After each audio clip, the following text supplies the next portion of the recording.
selling booth. Ito niyo pong apat na booth na yan.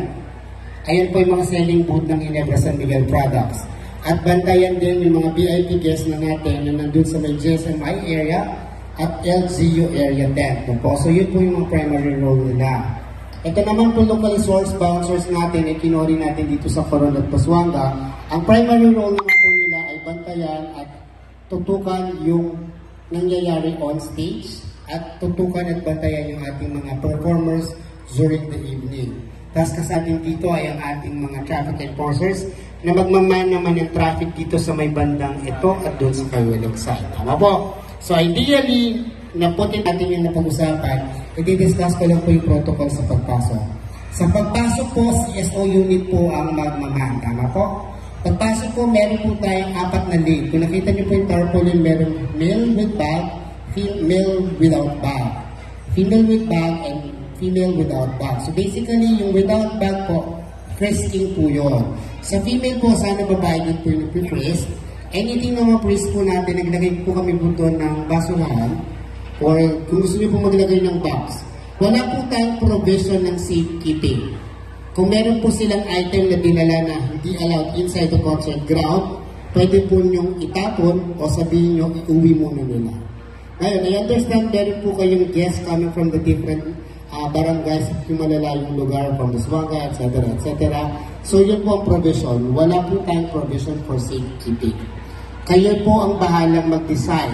Discretion po ng CSO unit kung kayo po ay magpapa-safekeep. Pero wala po yung liability ang organizer at Ginebra San Miguel. By any chance na may mawala, may masira during the safekeeping period po during the event. Okay? Next. Ganun din po sa lalaki, nag-frisking at meron din po tayo checking ng bag.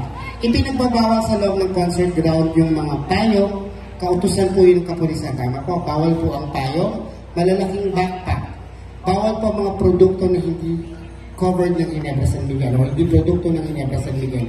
Let's consider this night as Ginebra San Miguel exclusive night. Po? So ito po ay sa inyo ng Ginebra San Miguel para sa mga taga-Coron. So, pang ilang beses na po namin ginagawa to at kami po from Creative Synergy. Kami pong events agency ng Ginebra San Miguel na nag-execute ng Ginumang Fest nationwide. Kami na po ngayong taon na po ay nag-destino dito sa South Luzon. Cover po namin ang Coron. So, as mentioned, ang gabi po ito ay para lang sa Ginebra San Miguel products. Kung meron po kayo mamayang nakitang mga consumers, guests, na nagpapasok ng mga produkto sa labas na hindi po Ginebra product, beer, Tanduay, Red Horse, hindi po muna natin inaalaw.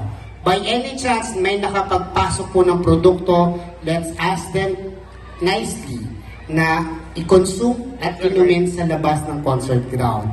Kasi kami naman po ang mawawala ng trabaho kung makita po ng mga boss namin na darating mula sa Manila na may produktong naipasok na hindi po produkto ng Ginebra San Miguel. Now, pagpasok, pwede po silang magpa-picture dito, pwede silang umupo dito, pwede silang bumili ng produkto dyan sa labas, sa mga selling booth ng Ginebra San Miguel at umupo dito sa mga lamesa, especially designated for seniors na mga audience natin. Yun po ang provision ng mga table and chairs natin.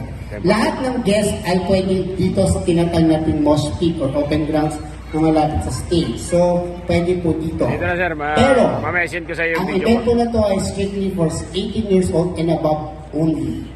Ang 17 years old pababa po ay hindi pinapayagan pumasok. Sir, pero, pinayagan po ng ating LGU at ng ating tourism at ng Ginebra San Miguel na makapasok ang ating mga consumer audience na minor provided na magkasamang magulang.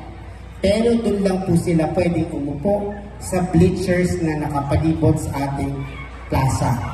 Hindi po sila pwedeng tumawid dito sa may gutter at sa creek na yan, papunta dito sa gitna.